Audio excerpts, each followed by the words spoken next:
All right, let's jump right in. In this explainer, we're going to pull back the curtain on some of the hidden forces that are quietly shaping our lives.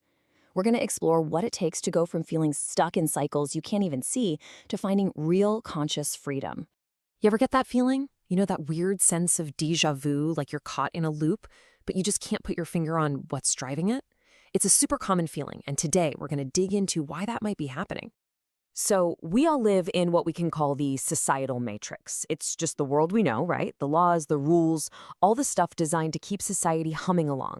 We navigate it every single day. But what if that's not the only system we're living in?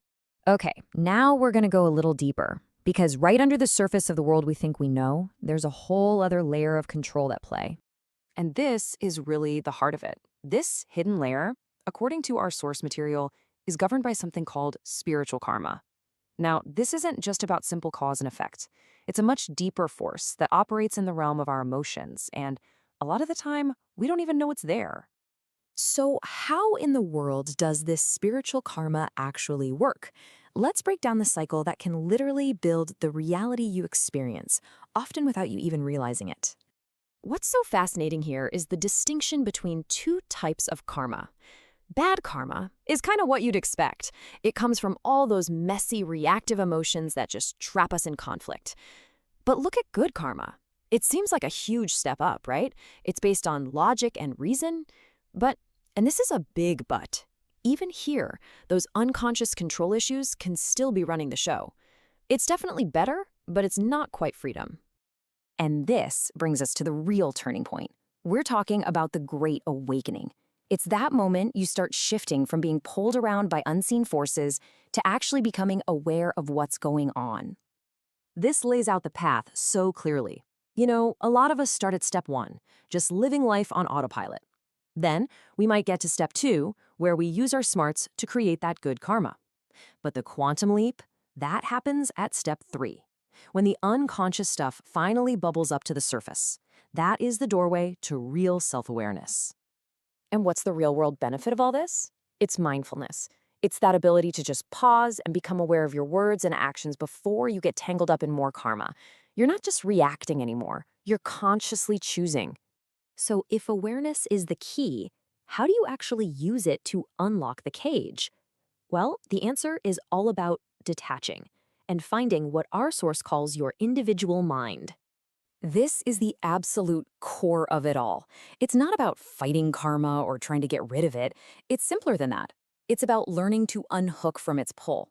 When you can access that part of your mind that is purely 100% you, separate from the emotional ups and downs, karma just loses its grip. And what does that freedom actually feel like? This isn't some abstract idea. It means you finally have the space to actually grow. You can genuinely enjoy life without all the repeating drama. And maybe most importantly, you get the clarity to make choices that are actually good for you.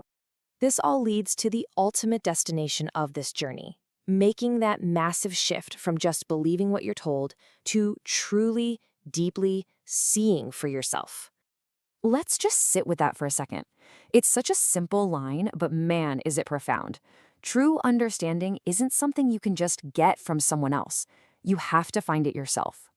And this breaks it down perfectly. Believing is external. It's listening to others. It's comparing things you don't fully understand. But seeing, that's totally different. That is a deep personal awareness. It's a place of knowing inside your own mind that is 100% yours. So here it is, the before and after. On one side, you've got a person caught in the karmic cycle, just being yanked around by emotions and thoughts. And on the other, you have a mind that's free, a mind that operates from that clear, individual awareness we've been talking about. The difference really comes down to one word: choice. Now, for anyone thinking, okay, this sounds amazing, but how do I actually start? The source material offers a practical tool. It's called Kelee Meditation, and it's a practice designed specifically to help you learn how to detach from the ego and the intellect so you can cultivate that quiet, focused mind that's able to see things as they really are.